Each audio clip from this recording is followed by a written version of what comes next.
अल्लाहुस्समद पढ़ने के फायदे, वो सभी फायदे आज इस वीडियो के अंदर मैं आपको बता रहा हूं जो अल्लाहुस्समद पढ़ने से मिलते हैं। बहुत आसान है। अल्लाहुस्समद, अल्लाहुस्समद, अल्लाहुस्समद।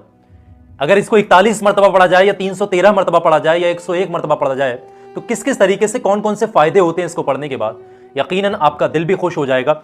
ये वीडियो उन लोगों के लिए बहुत बेहतरीन है जो लोग कर्जे के तले दबे हुए हैं और कर्जे के कोई जुगाड़ नहीं हो पा रहा है, कर्जे की अदायगी के कोई इंतजाम नहीं हो पा रहा है। ऐसे लोगों के लिए अल्लाहुस्समद का विर्द बहुत बेहतर है। यहां ये मैं बताने वाला हूं।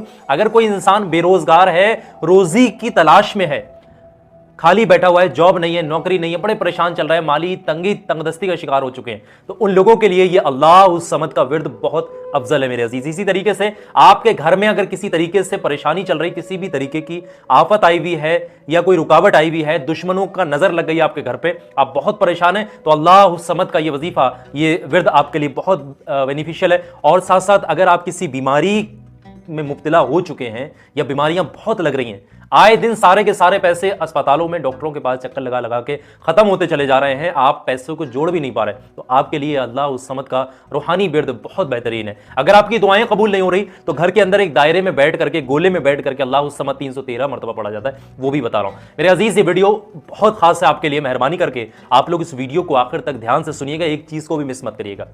जिस जिस चीज का मैंने शुरुआत में जिक्र किया वो हर चीज को मैं एक्सप्लेन कर रहा हूं। अल्लाहुस्समद का तरीका पढ़ने का जो है वो क्या है, वो ध्यान से समझिएगा मेरे अजीज। जब भी आप इसका विर्द करने बैठे, पाक साफ हो, ताजा वजू करके आप इसको पढ़ें। चाहे तो किसी भी नमाज के बाद आप पढ़ सकते हैं या जब भी आप इसको पढ़ें, तन्हाई में बैठ करके पढ़ें और खाली वक्त में जब भी आपको वक्त लगे।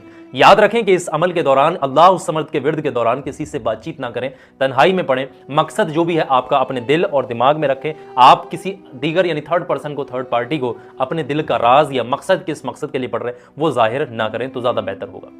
अब इसमें मैं एक तरीके से सबसे पहले वो चीज बता रहा हूं। ये पहला जो तरीका है ना अल्लाहुस्समद पढ़ने का, ये उन लोगों के लिए बहुत खास है जो लोग ये कहते हैं कि हमारी दुआएं कबूल नहीं होती, हमारे वजीफे पूरे नहीं होते, या हम बहुत दुआएं करके थक चुके हैं, या हमारे दुआ कबूलियत नहीं होती, बहुत परेशान चल रहे हैं, आए दिन परेशानियों में मुब्तला होते रहते हैं और आप चाह रहे हैं कि फौरन आपकी दुआ कबूल हो अल्लाह के करम से।